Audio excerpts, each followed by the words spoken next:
Hello, everyone, and welcome to Mary Giuliani Live. I am so excited you guys are here tonight. I have Susan McNeal Velasquez in the office, not the office, but the actual studio with me tonight. So I'm really excited to bring Susan on for another episode of digging into her book, Beyond Intellect. And but before we get into bringing Susan on, I just have a couple of announcements so that we can make sure everybody knows how to get around in terms of finding out how to listen to shows maybe from the previous weeks or how to know who's coming up. So if you're new to my talk show, make sure you get on my email list. The best way to find out who's coming up on the show is to be on the list. So I just send out one email a week. You just go right up to my website, marygiuliani.net, and there's a updates for shows tab right there. The other thing that you can do is get on my iTunes channel, because I have an actual channel, Mary Giuliani Live, so it'll automatically download into your iTunes library, into your iPhone as well. So make sure you do that. So a little bit about tonight. The beauty of live streaming is that you can actually ask questions in real time in the Facebook Live chat. So right below the Facebook Live chat is, where you type in your questions. So Susan would be glad to answer any questions. If you have any for me too, that's fine as well. So let's kind of give you a little bit of a feedback on actually about 6 weeks ago, we had our first episode, and it's again about the book Beyond the Intellect, which is a journey into the wisdom of your intuitive mind. And Susan, as I had mentioned in my last show, is a teacher that I've worked with, about 20 plus years ago, and we were able to reconnect through Facebook, and she's had a really major influence on my life and my growth, and has really helped me to tap into my heart and my intuition and my intellect and really combine them in a way that helps me create a life that I love. And so we decided to do a series on her book, and so tonight we are going to be covering the third chapter, which is Courting the Intuition. So it's going to be really fun. There's some really juicy stuff in it.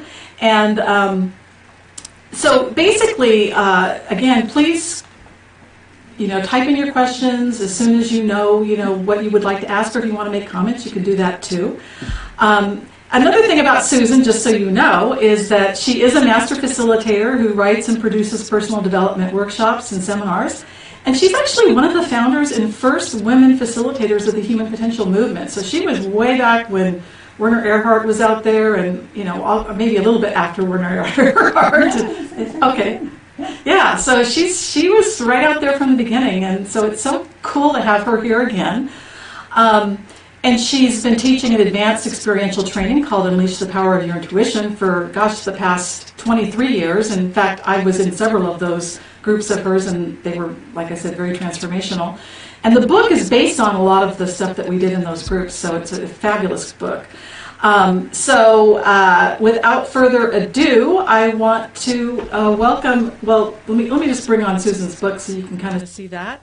This is the Beyond the Intellect book,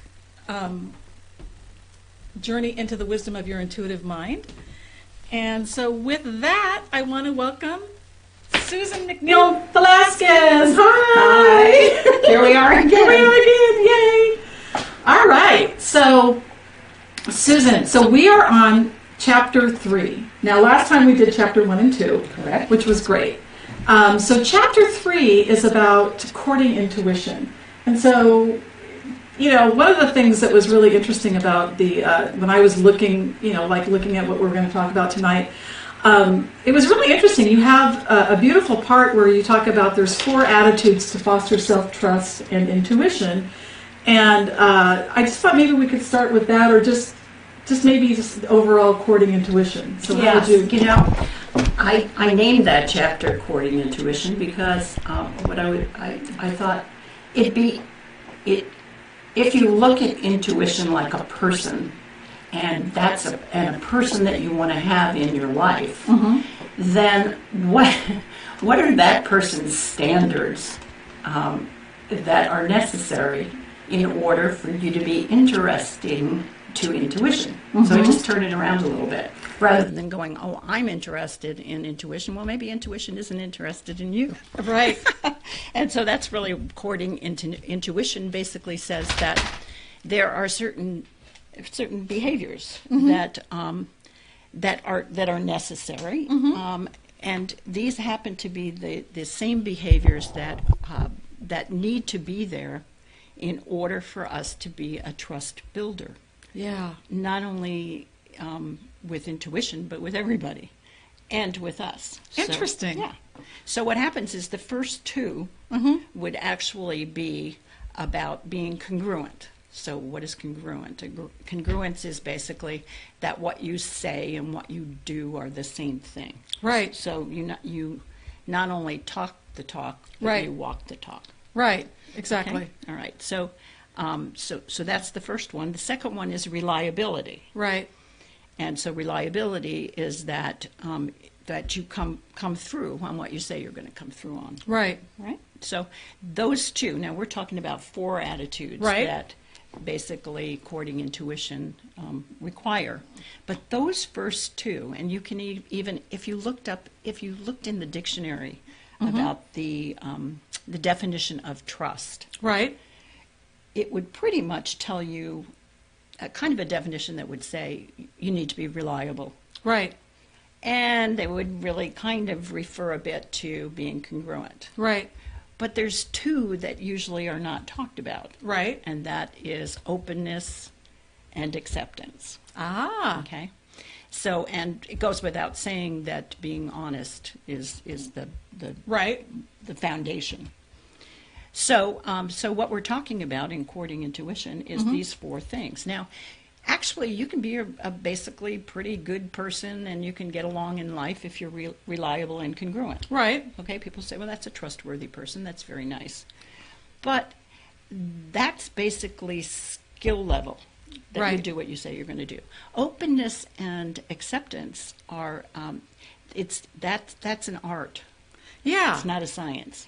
Well, one of the things I guess I just wanted to bring up was when I was reading this part was how, like congruence and reliability, I never really thought of those as related to how to develop your intuition. And I just thought, Yes. that's really weird because, that's something that I've worked on as a coach and helped clients working on, like, this is what you say you want. How are your actions aligned with it? How reliable are you with yourself and others? So I'm just curious, like, how this all ties into intuition. It's a great question. And I have to go back to the fact that I've been doing this work for a very long time. Since what, Because I like it. like Yeah. the 90s or 80s? Or? No, try 70s. Okay, Yeah. right. Not the power of the intuition stuff, Yeah. but yeah, before that. But basically, intuition has a lot of prominence now. A lot of people want to be intuitive. It's nice Right. to be intuitive, but oftentimes it's considered almost like I'm psychic.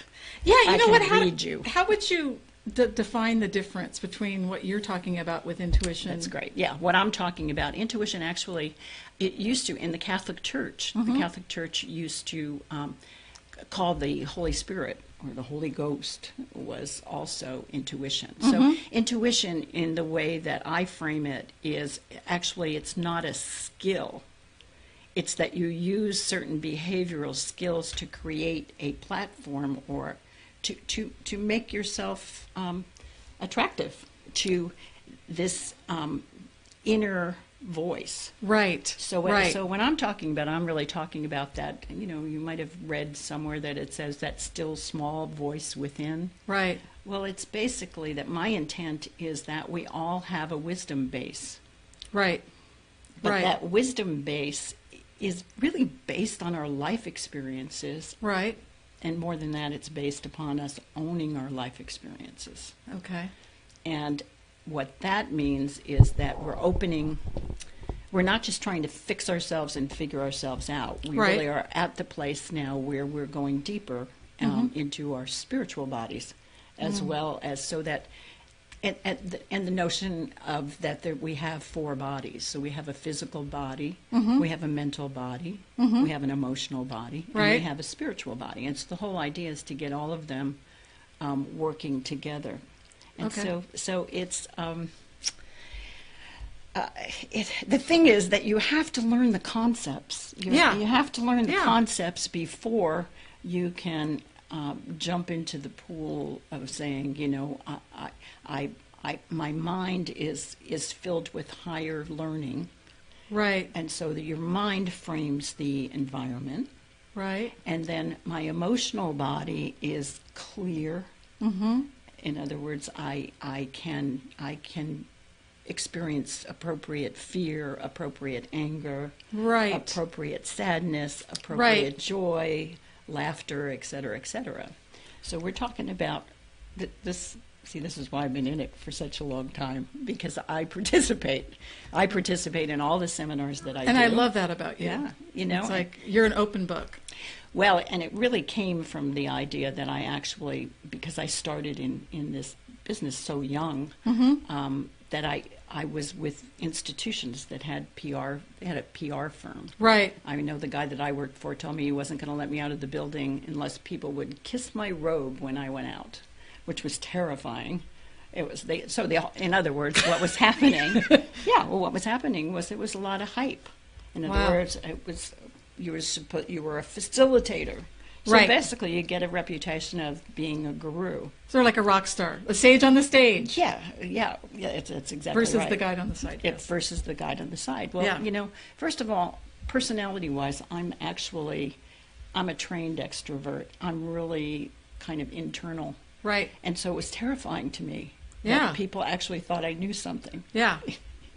I thought, I don't have your answers. I hardly have my own. I was only 25 when I started. Yeah. So I got to be a guru for a little bit. Right. You know, a big reputation and all of that stuff. All that happened for me is that I really felt distant from everybody. I felt like interesting. Because people, you know, were holding me in a made up self-esteem. Yeah. Like you were one up from them. I knew.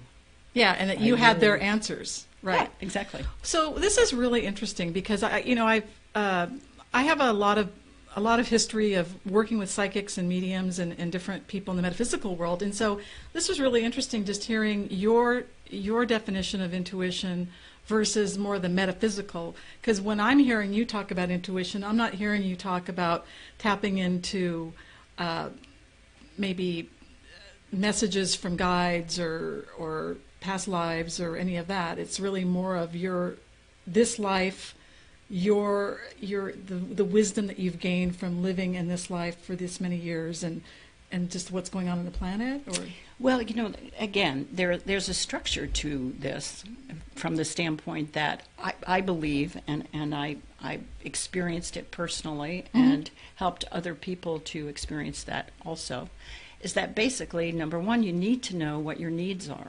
Yes. So, okay. Secondly, you need to know what your values are. Yes. Now, your needs and your values, and often, a lot of times, what's happened is that we were brought up with people that had great values, and we adopted them. Of course, we get them downloaded from our parents. That's right. So that's one way. Or another way is we were brought up by people who had lousy values, and so we picked some other ones, you know, pick and choose. Right. But basically, a lot of times we've never really examined real time now. How are these values working? I mean, do they work or don't they work? Right. Second thing is a lot of times you have a value system that negates your needs. Totally. Okay, so how about an example of that? Oh, you know, a lot of it, the way that you know that your needs and your values are not in sync is because what you think is bad feels... What you think is bad feels good, and what you think is good feels bad. So in other words, you have a real conflict between your intellect and your emotions, and they fight. And so you try to manage yourself based upon shoulds and have-tos. Sort of like before when I was in Catholic high school or Catholic school, if I didn't go to church on Sunday, I didn't want to go. Right. But I thought I should because that was the value that I was raised in. But my own value was I didn't value that. It wasn't bringing me the kind of spiritual sustenance that I needed. So it's interesting, when you felt like you should go, right? Did you go? Oh, well, once I was out from the mandatory, had to bring the little pamphlet home to prove that you went, even though your parents didn't go. Right. Yeah, no. Yeah. So what happens is that when we run our lives from have-tos, we beat ourselves up and make ourselves do things because we have to. Right. And, and some things, this isn't to say that you can, do whatever you want to do. You can only do do what you want to do. It's elevate everything that you do to a want to. If you're going to do it. Right. Don't stop at have to, because have to is fueled by resentment. Totally. Duty and obligation. So then your vibration is lower. So what I'm really talking about is a high vibration, maybe, rather than high-minded. High-minded is a part of it. So what happens is when you know what your needs are, when you've discovered your needs and you know what your values are, the way you know that it's working is because your thoughts and your feelings are congruent. Yes. Therefore, your behavior is congruent. So you walk your talk. I mean, you say what you say and what you do, and what you commit to. Your commitments become important. You become a person of integrity and an authentic person.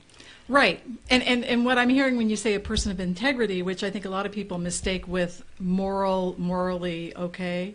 Integrity just meaning that you're aligned with who you really are on all the levels. That you say yes when you mean yes and no when you mean no. And more importantly, because you say I don't know when you don't know. Okay. And that's where intuition comes in. Right. So you actually honor yourself enough to not make it up and not to fake it till you make it. Right. And just sit in the discomfort of the unknown and listen for your inner guidance. So. And that's the trick of it. Yeah. Well, there's so many things that came up for me from just you sharing about this, because this is very similar to some of the work I do with helping women be true to themselves, and what gets in the way of discovering and honoring your values, or what your core values are, or what your needs are.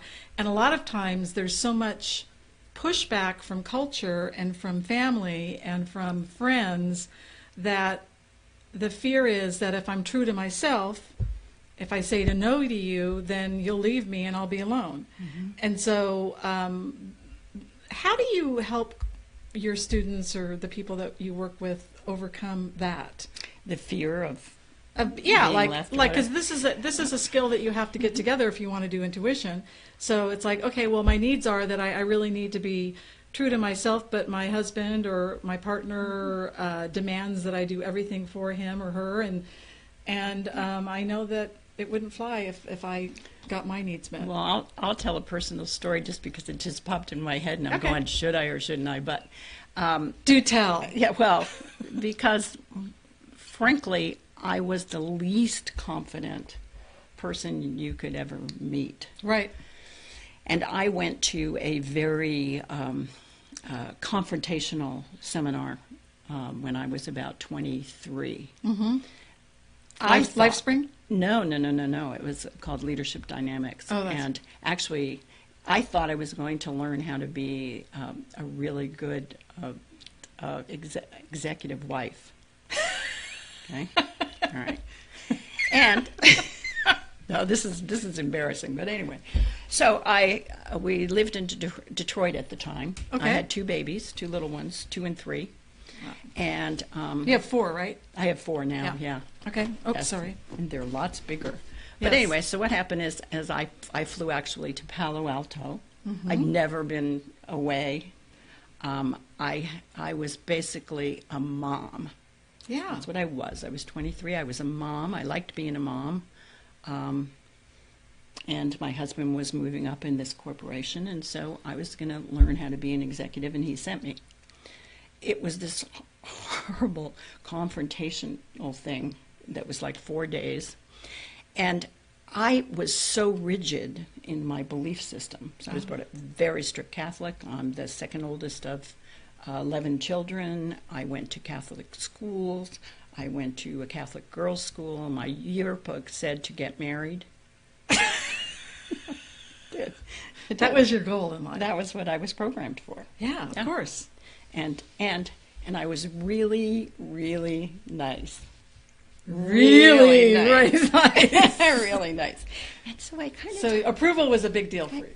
not even. It was just, I talk like this because, Oh, my I mean, God. all of the basic, if you can't say something nice, don't say it at all. Yeah, All that. yeah. So I get in here and I am looking around, and I happen to be in there's high-powered women in there. So this organization, sometimes what happens in a training is that the real, the heavy hitters all come together at one point, and then maybe the next seminar is kind of wimpy. But Right. this one, all the heavy hitters and everybody knew everybody. I didn't know anybody. Oh, no. But here's what I decided.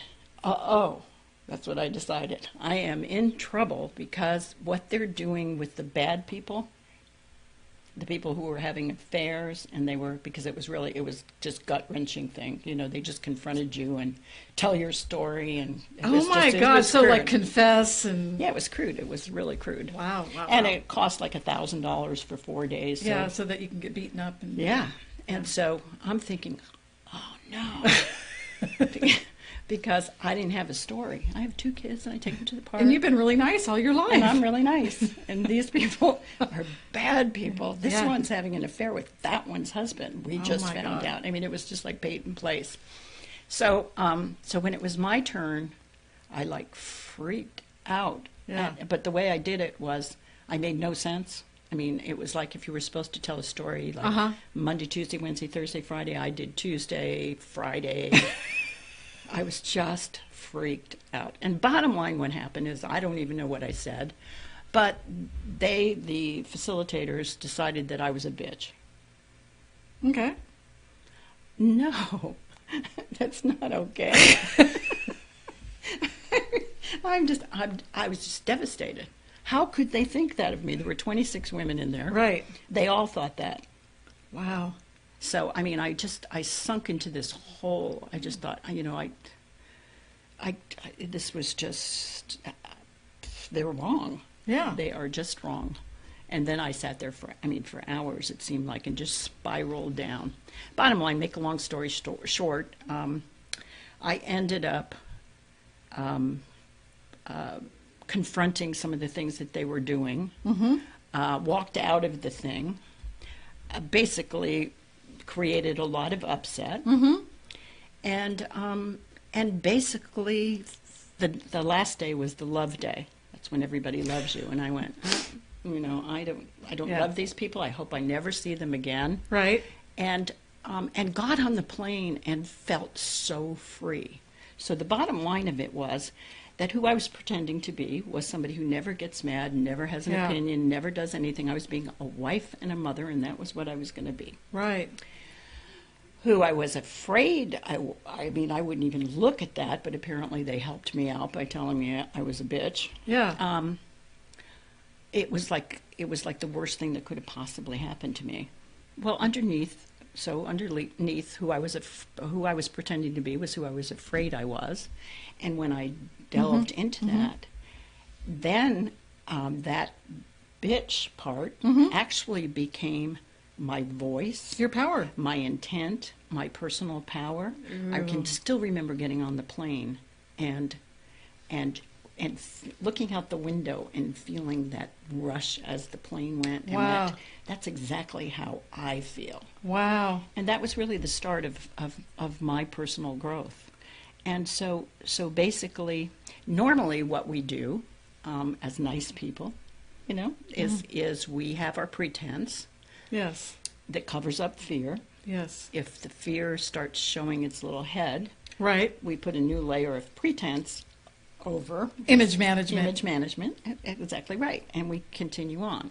This was actually the model that said underneath who I pretend to be is who I'm afraid I am, and underneath who I am afraid I am is the essence of who I am. But I have to be willing to face my fears. Yeah. So I wouldn't recommend the way that my awakening or whatever. Yeah. But I basically, being alive is being afraid and being excited and being angry, being sad, being all those things. But I guess bottom line, how do I help people? Right. How I help people with those things is to say,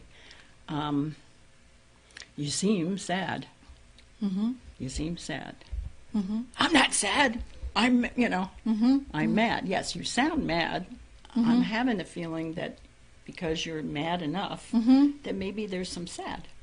Mm-hmm. So the point, what's the point? The point being, rather than trying to run away from a past Mm-hmm. that doesn't exist anymore, to a future that you're never going to get to, Mm-hmm.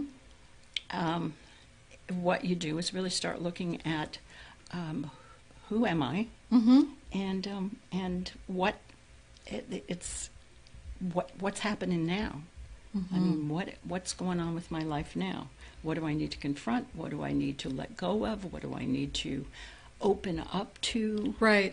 So it's truly it's a journey, and I picked intuition exactly because it's the spiritual body, and it's. I like I said, I had very strict religious upbringing, and actually I'm very grateful for it. But I'm not.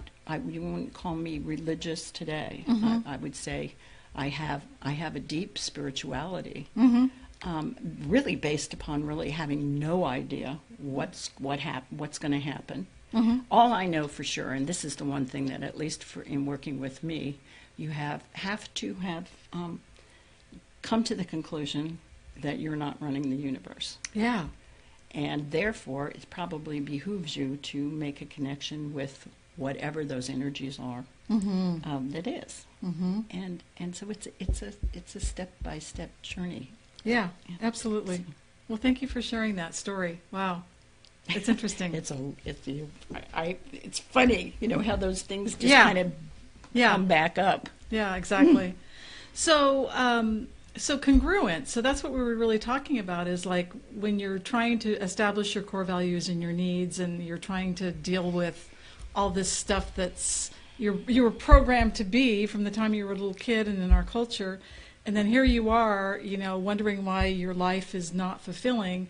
So what I'm hearing you say is that you really just need to stop, look, and listen to how you really truly feel, and get the support you need. Like, you got support on your own. You didn't have this major breakthrough. You got support, and so I've gotten support when I came to your seminars. What do you think the role of support has in I this think kind of thing? it's to help us to truly be able to embrace the reality that we're in. Mm-hmm. I think oftentimes what happens is that we go on a fix-it jag. Mm-hmm. We want to be, we want to get it all fixed and figured out so that we look good and feel good. I mean, that's pretty much it. Look good and feel good. And if you don't feel good, at least in our society, Right, if you try look to look good. Right. Try to look Right, good. right. So, it's. I think the support comes from taking that leap. Yeah. So the way I like to envision it is, imagine that you're on a ladder, Mm-hmm. and because you've been brave and because you've addressed the things that you needed to address, you actually are a survivor. And then what happens is you get so good at surviving that you're now at the top rungs of surviving. Mm-hmm. And unfortunately, the next step is the bottom rungs of thriving. Ah. Okay, and the thing is, being on the top of anything seems better than having to go all the way to the bottom and be at the bottom Right. of thriving. So what do I mean by that? What I mean is that if you really want to thrive, it's a lot of a breakdown of your ego notions that you are going to clean up everything. It's kind of like imagine that you are in a prison. Mm-hmm. Okay. And so you decide that you're smart enough and committed enough and all of that stuff, so you're going to make a prison break. Yes. Okay. And so you're going to break out of the prison, but while you're at it, you're actually going to dismantle the entire prison that has held you captive all these years. And why? Because the vision is that then you're going to be standing in the sun. You are going to be amazing. Yeah. Once you get out, everything that you've always wanted yes, to you'll be free. You'll be liberated. Exactly. And so, a lot of us have been working really hard to get to the place where we can be perfect and totally get rid of the jail. Don't ever even think about that again. And what I'm proposing and have been doing for over 27 years is here's a spoon, here's your cell, and what you do is you chip away at the wall that's right in front of you with the intent of making a big enough hole to squeeze out, and then you'll be out. Okay.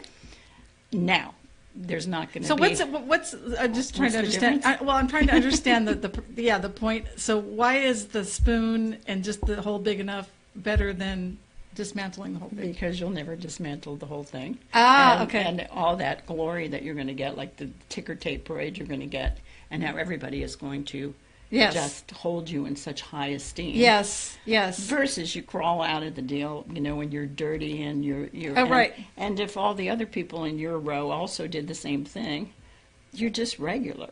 Yeah. You're regular with your talents and your gifts and your abilities, but it's basically some of the things about thriving are not as serious as fixing everything. I mean, there's a time to be serious. Mm-hmm. And then there's a time to say, really, the thing is you've been with everything that you've done. Right. So when you get intentional and you say, I'm going to live an intentional life. Right. And I am going to say yes when I mean yes and no when I mean no. And I am going to let go of shoulds and have-tos in favor of let go of the guilt, let go of the resentment, and really say yes and fully participate as well as being committed. Right. So here, you're intending to do all of these things. Right.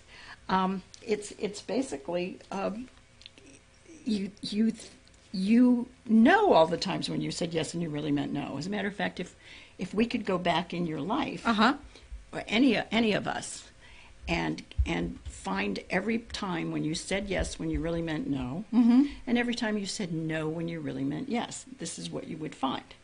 That let's imagine you're standing here in your essence. Okay? Every time you say yes to something that you really meant no, step out of yourself into image management.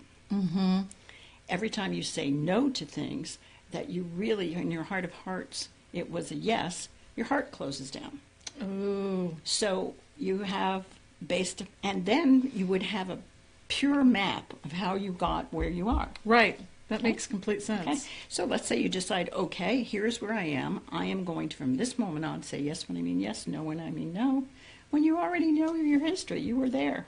Right. You have to laugh at that. Yeah. I mean, you have to be more gentle with yourself. Yeah. It's the subtleties. So a lot of times what I'm talking about is the subtleties, because what I know in my life is the big things really don't trip me up. It's the little tiny things like you decide that you're cold and you should be more caring. So you decide on that, and so then you work really hard to be caring. And then what happens is you get victimized by everybody. Because so now you're actually a victim of caring. You care too much. Yeah. You care too much. You went overboard. Inappropriately, right. Right. So now you're going, oh, okay, I need assertiveness training. Yeah. And you go on, and the Right. living love, and this Right. and all that. Now, all of those things are support, and that's great. So it might sound like I'm negating everything. I'm really not. It's just paradoxical. It's Right. like, why do you do all this work? Why do we do all this consciousness work? I mean, I have over 45,000 hours of facilitating well, experience. to me, because I want to feel better on my moment-to-moment life. Exactly. And it has helped me feel a lot better. And it's really, human nature is fascinating. Yes, I mean, love it. I have more laughs in the groups. I can't really go to a comedy because I don't think they're that funny.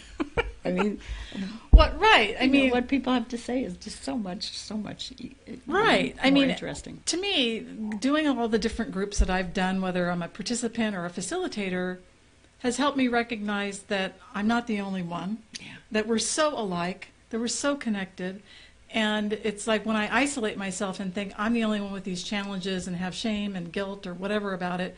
But when I go out to a group and start hearing other people share, it's like, oh my God, this is the human condition. This is the human condition. And yet our media and our culture tells us that we're supposed to be perfect and supposed to look young forever and we're supposed to be thin and rich. But the reality is that everybody goes through cycles of ups and downs with health, wealth, relationships, whatever it is. Yeah. And if we go back to the four, the reliability, congruence, openness, and acceptance, most of us have a problem with at least one of them. Yes. And so from a standpoint of making progress, let's say, right. if you can identify the one that you're the weakest at, right, and focus on that, you will see major changes. Yes. So that's interesting. So actually, when you are open and receptive enough to yourself and your own information, you can actually find things that you can impact. The other thing is with those four things that we often tend to attract to us people who have the same strength. And we the same strength as us? Yeah. Okay. So it's like, let's say you and I are both really with the yes club. Yeah. But maybe reliability. We said we were going to end here and we didn't. Right. It won't bother us because we're both like that. Yeah. But we will judge somebody who's real reliable, who goes, yeah, you guys have been talking this long, blah blah blah. We yeah. go, wow.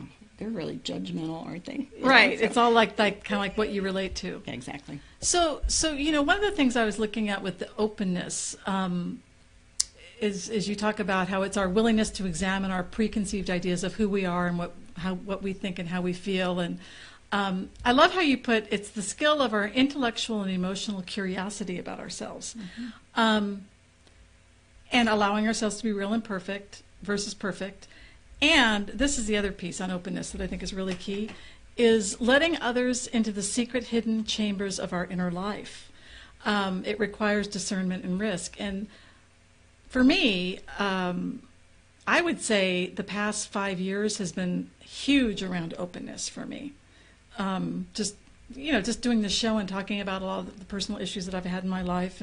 But before the show, it's, but being willing to be discerning about who I share my vulnerable self with has helped me feel so much more connected to myself and to others. And it's helped me, actually, the openness has helped me have self-acceptance, which you say acceptance, I'm assuming it's more self-acceptance, because it wasn't until I could really get on a deep level that I have always done the best I could, even though I harshly judged myself for where I was and how I struggled with certain things. It wasn't until I realized that, oh my God, I am not alone here. And I really thought I was like the only one, not the only one, but like maybe one small percentage point of...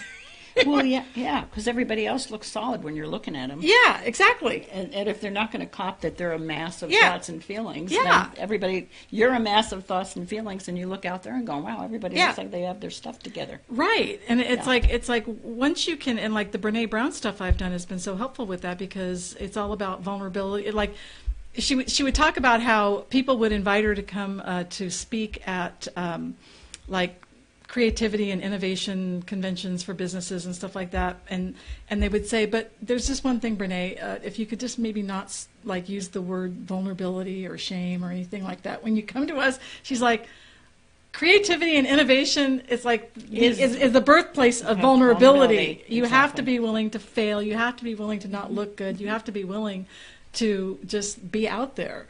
And the reason why the openness and acceptance is the harder thing to do is because it's not a science. It's not predictable. Yes. In other words, you have to have a certain level of discernment. Yes. Because you may be open with the wrong person. Right. And who knows where they're going to take it. I mean, so there's lots of cautions as to with openness and acceptance, because you can't guarantee that it's going to work. The other thing is that with acceptance, we could feel so accepting of everybody that we meet, but if we don't verbalize it, they won't know.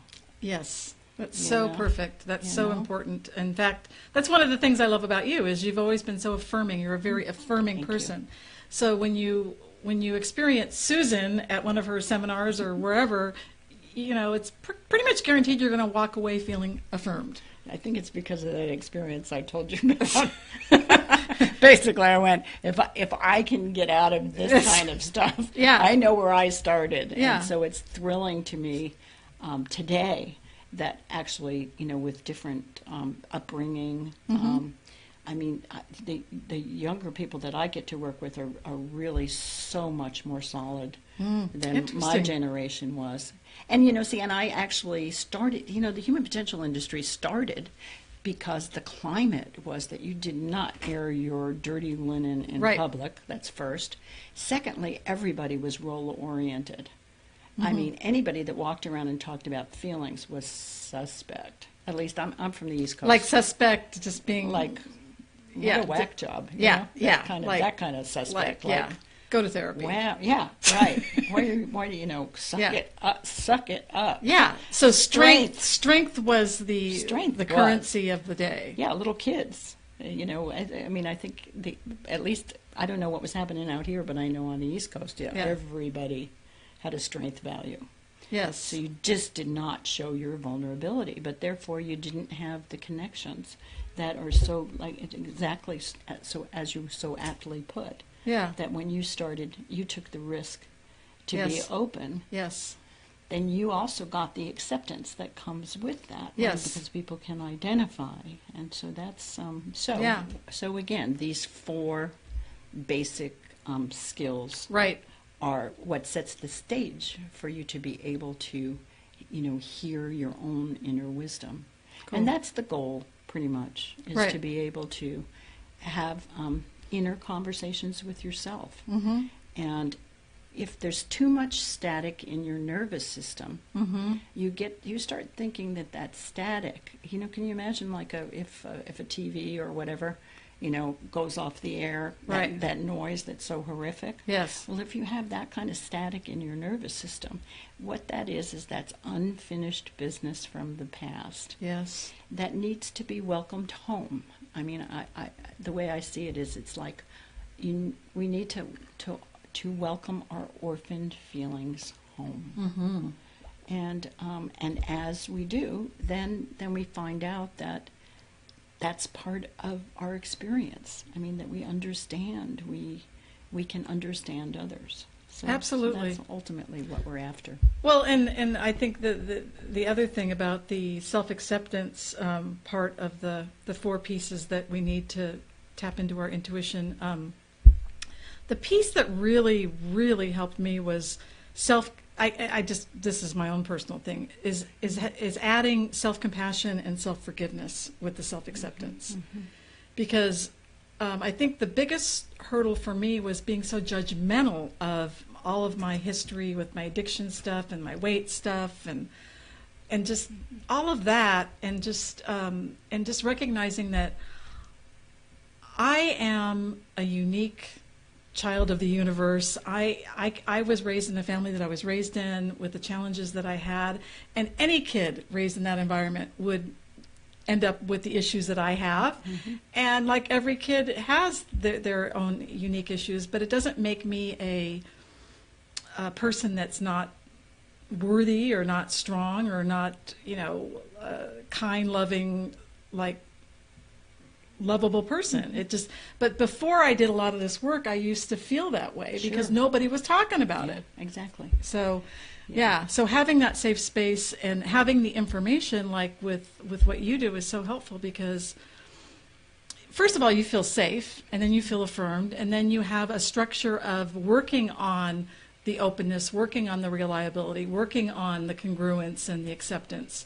And so you have that working model, and that's ongoing support. Another piece, unless you have something you want to say, No good. that I really enjoyed about this chapter 3 is you talk about success and fulfillment. That when we have a purpose bigger than our moment-to-moment thoughts and feelings, the game begins. Yeah. And I love the way you phrase that, because what made you phrase it that way? Purpose beyond our moment-to-moment thoughts and feelings. Because our moment-to-moment thoughts and feelings never stop. There's always something you can feel about and something you can think about.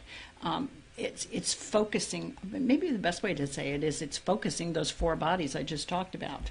The four bodies, the physical, the mental, the emotional, and the spiritual. Okay. And so intentional living to me is that it's grounded in practical spirituality. Yes. Meaning that there is something that your passion, that you're engaged, you're being pulled towards. Mm-hmm. And oftentimes it's not fully formed. Right. Oh, yeah. That's what happened with me with this. I took the leap before I knew what I was going to leap into. Well, and back to my terrible, awful story, I actually ended up a few years later as the executive director of that company? Of Women's LDI Leadership Dynamics. Yes.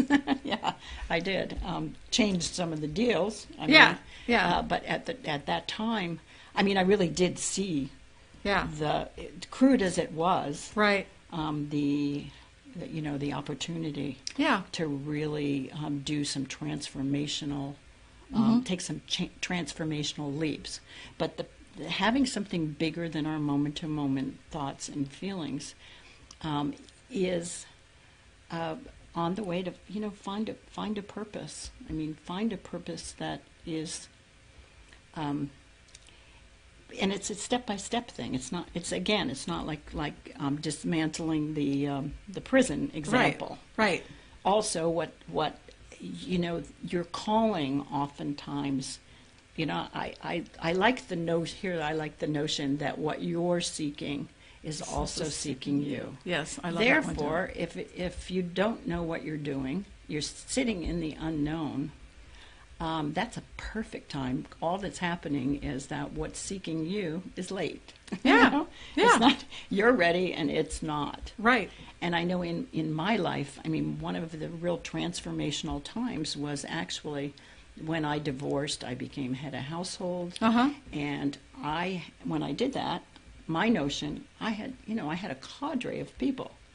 I thought I was set. I had people who care about me, people who are there for me, people who and have esteem with these people. Right. So it's like, I'm going to be fine. Well, what happened was, as a really good friend of mine who's real direct, she said, I hate to tell you this, but you're not doing very well, and we're used to coming to you when we're not doing very well, so nobody really wants to be around you. Oh, my God. Now, because you were the rock. Well, because I was the facilitator. Yeah, the rock star. I made a real commitment to myself. First of all, I crawled on my belly like a reptile trying to get through that first year. I had 4 kids that were mad. Yeah. And it was one of the hardest years of my life and one of the best. Yes. Because I drew in all kinds of support, opportunities, and I got out of the training business for 6 years. Oh. I didn't want to be in front of people. I did one event, and as a not married person, and being married was really in my head.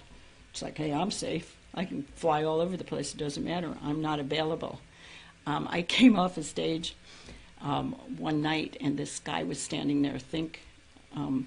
Not really, but figuratively, spats, a big wolf nose, and a big hat with a feather in it. Right. And I'm over there. I'm stupid, right? Because I'm going, oh, he's waiting to talk to me. That happens a lot. Yes. Here's what he said. He said, I just want you to know that I'm really good with divorcees. Oh, my God. I had just created a brochure, a whole thing, and had my picture on it. And I threw the brochures out, and I went, I can't do this. Because I've always used my own personal experiences to teach. Yes. And I thought, I'm too vulnerable. I'm ending a 25-year marriage. Yeah. I am devastated. I do not know what I'm doing. Right. So instead, what I did is I went, okay. I got a corporate job. With somebody who wouldn't know a facilitator if it bit him. Right. He was great. he was great. We built a really good company. I stayed Yes. for 6 years. And then I created Unleash. I Wow. said, okay, I'm missing that environment, but I will never be a guru again. Yes. So I am. That's my declaration. Yeah. I'm not a sage on the stage anymore. I'm a guide on the side, and I like it. It fits me. Yeah, and, it's perfect. And that's why I participate in every seminar. This Yes. way, nobody hangs their hat on me. As a matter of fact, sometimes they were going, "Thank God I'm not her." The Yeah. stuff that she comes up with. Yeah. But it was the smartest thing I ever did. So Well, so the journey continues. yes. You know? Awesome. Well, thanks for sharing that story. Mm-hmm. Well, let's see. There's a couple of other things. There's the anti-intuitive behaviors. Let me grab this little piece here. I know we don't have a lot of time left, but maybe we can cut through a few of them. I'll just kind of run through them, and we can maybe choose which ones we want to talk about. There's low self-esteem, which is often due to serious mistrust of ourselves. Correct.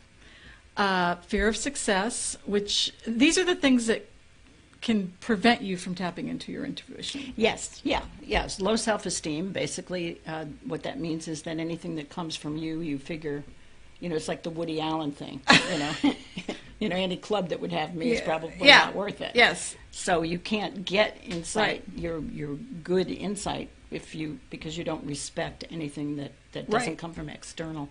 Right. And it seems like the fix for that would be to go back to the 4 attitudes, which is Correct. discovering your needs and Exactly. And then the fear of success, which is lack of openness to the creative process since we are expecting to fail. Yeah. Like, why bother? I'm Yeah. going to fail anyway, right? Yeah. Or again, that's kind of a cousin to low self-esteem. Right. So it's like you think about the negative rather than the positive. Okay. Again, it's static in your nervous system, and you think that that's static, and your critic, what your critic has to say about you, is who you are. Right. Okay. Rather than it's just static. Okay, cool. One of the things that I put a big, huge kind of circle on is excessive security needs, fear, which is, you had it kind of lumped together with fear of change, intolerance of uncertainty, and I just put, this is so huge for so many women. Mm-hmm. Yeah, yeah. Since a lot of us were raised to be dependent on our spouses for work or whatever, or even ones that haven't. I mean, just uncertain, the intolerance of uncertainty and stuff. How did you kind of overcome that stuff? Well, so how did I phrase it? I can't see it. I have to look at it. Let's see. Yeah. Yeah. Excessive security needs, fear of change, intolerance of uncertainty.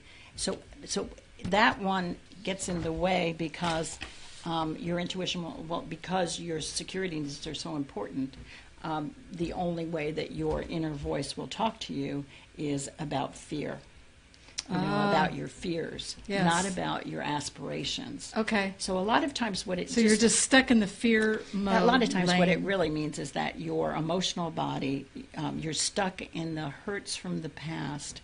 And so, and in a funny way, your emotional body is holding your intellect hostage so that your intellect can only deal with mundane problem solving. And it can't get any new input that makes possibility thinking come in. Wow.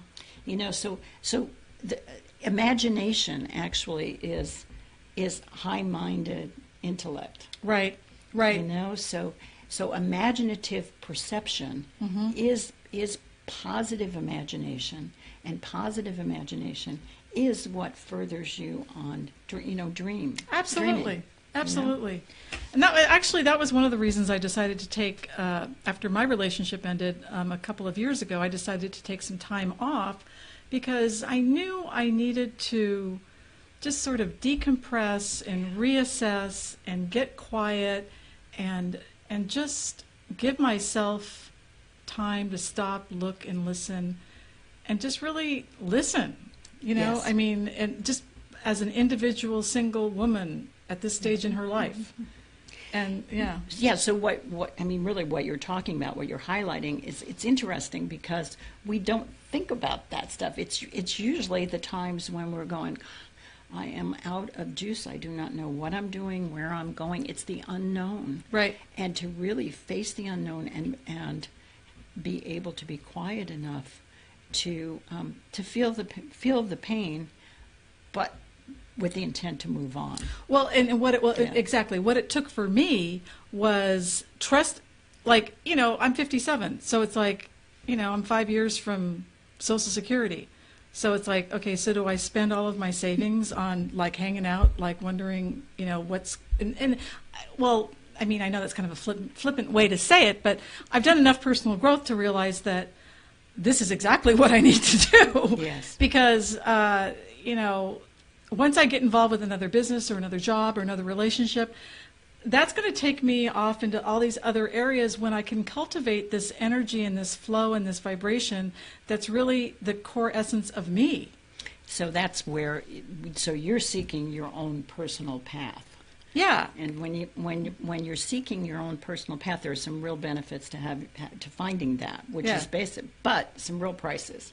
Yes. Personal path only shows up one step at a time. Yeah. Okay. And so it's like, yes, being willing to be, like one of the teachers I've worked with recently is like, talks about falling in love with the unknown. Mm-hmm. And oh my God, I mean, so definitely this more feminine side of my energy has been, that's what I'm working on now. I know that that's my big thing, to work on my feminine receptive, because I'm really good at the make it happen. And now I'm getting really good at the just feeling into my essence and just being in the flow and receiving and then blending those together. So. And that's the one about living in the fast lane. Yes. Okay, yes. So, and in other words, we could say living in the fast lane like high on the hog or whatever. Right. But it really means that if you're going too fast, where you have no time for introspection, then it's freeway driving. It's not too pretty, but you make great time. Right. So. Okay. Do we have? Let's see. We do have a question here. What a terrible line. Good with divorcees. Oh, okay. That was Susan Lander. She was just making a comment. I know, Susan. Yeah. I want to say hi to Susan and thank her for joining us, Susan Lander, and then also Leanne Bromberg, and also Sue Gallagher. Sue Gallagher is a really good friend of mine. Anyway, so we're pretty much at the top of the hour here. What Susan and I have talked about as far as continuing this series is in 2018 is coming up with some. We're just gonna, we're just being really open-minded to just taking the book as we need to take it, whatever pace. So we covered chapter 3 tonight, but what I would really highly recommend for you guys at home is buy the book online. Just go to Amazon. In fact, if you're on my email list, I put a link to the Amazon for Susan's book, and buy the book and follow with us. It's a great book. I mean, it's rich, this book. I mean, yeah. Let me talk to you about that because it's really good. It's actually not fluff. It's set up to be an emotional resource book. Okay. It's very difficult. There's a lot of resources book like encyclopedias, et cetera, that are mental resources. This is an emotional resource. Okay. And so what it means is that I recommend that you read it like a regular book. But what will happen is, depending upon what your emotional state is, you might read 2 sentences and then just go, this is too much. Mm-hmm. And I've put directions in the front of the book to say this is how you read this book. Okay. Because it can become a friend, like a friend who's never in a bad mood or never has their own issues. And that's important because a lot of times, here's what happens to us when we're doubting ourselves. That's the first step outside of ourselves. Yes. So then what we do is we go find a friend, to say, oh man, I'm really worried about this or that or the other thing. And then maybe they're in a good space, but maybe they go, boy, I know what you mean. This has been happening to me. And then when you get done with that discussion, now you're in confusion. And now that's 2 steps outside of yourself. So the book is designed so that you can open it and it will bring you back to you. Yes. So let's even see. Okay, sure. Let's see what it has to say. All right. Okay. Do a good job, all right? Okay. the rowboat of life. In order to take responsibility for our lives, we must foster a fully functioning relationship with our personal power.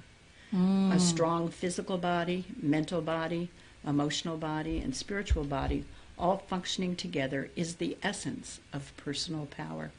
The trickiest part of this equation is getting our intellect and emotions to cooperate with each other. I love that. It's so perfect. I mean, that's exactly what I'm working on. My emotions, really more, but my intellect and personal power. I mean, It's personal power. And the thing is, position power is great, actually, because everybody always returns your phone calls when you have position power. But if you marry position power with personal power, nobody can ever take away. You can negate it. right. But it's a worthy journey to say, I really want to know. I want to hear what my needs are. I want Yes. to meet my own needs. I want to know the values, and I want to honor my values. Yes. And then my thinking and my feeling will be congruent, and my behavior will too. Perfect. Well, thank you for that. Well, my dear, I think we're basically just about out of time here, but we will be announcing our next segment of this series in the next, month or so. So Great. it'll be after the first of the year. Thank you. And we'll be on Thanks so chapter much. 4. Oh, this is so much this fun. is so much. It is fun. 20 Well, let me years. give you, yes. Yeah, Thank yeah. you so much, Susan. All right. Well, Okay. Say Happy goodbye to holidays. yeah, we'll Coming see you in the up. first of the year. Yes. All right. Thank you. Take care. All right, I have a couple of more announcements, and then we are going to go and wrap up for the evening. That was so fun. It's so cool to have a teacher of mine that I met in the 90s. Okay, so again, for those of you that are new to the show, make sure you get on my email list by going right up to marygiuliani.net, and there's get show updates, and there's a little sign-up list there. That way you'll know who's coming up and when Susan's going to be on next. I do a coaching challenge every single week since I'm a life coach, and I like to line it up with a speaker or the guest. And so since we were talking about the 4 attitudes to foster self-trust and intuition, I thought what would be a really good coaching challenge is to pick one of these areas in your life, so think about congruent, like how congruent are you with what you say you want and what you're actually doing about it? How reliable are you to yourself? How open are you about just sharing your secret side to other people? And how accepting are you of yourself? If you look at those 4 areas and rate them on a scale from 1 to 10, 10 being the highest, I want you to write those numbers down and then pick the one that has the lowest number and make that one skill the way that you are going to work on improving your ability to tap into your intuition. So let's say it's congruence. Let's say you're saying, I really want to be working in an industry and in a profession that I really love, that really honors my core values and my pace and my just everything about my life, and yet I'm doing nothing to get there. I mean, nothing's happening. I'm not doing any personal growth work. I'm really not doing any professional work. So that would be an area that you could, put an action step in. So whatever area it might be, look at one thing that you can do and put it on your calendar so you know you'll do it, and let me know how it goes. I'd love to hear from you about that. The other thing is just a couple of announcements about my coaching practice.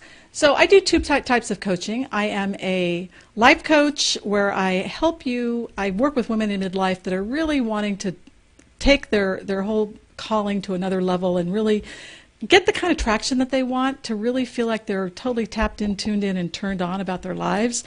And I take my 25-year background in business and entrepreneurship and marketing, along with my personal development background, and I support you in doing that. Since this is something I'm doing for my life, I can help you do it too. So if you're interested, just go right up to my website, marygiuliani.net, and there's a coaching tab right there, and take me up on my free strategy session offer. I'd be glad to do that with you.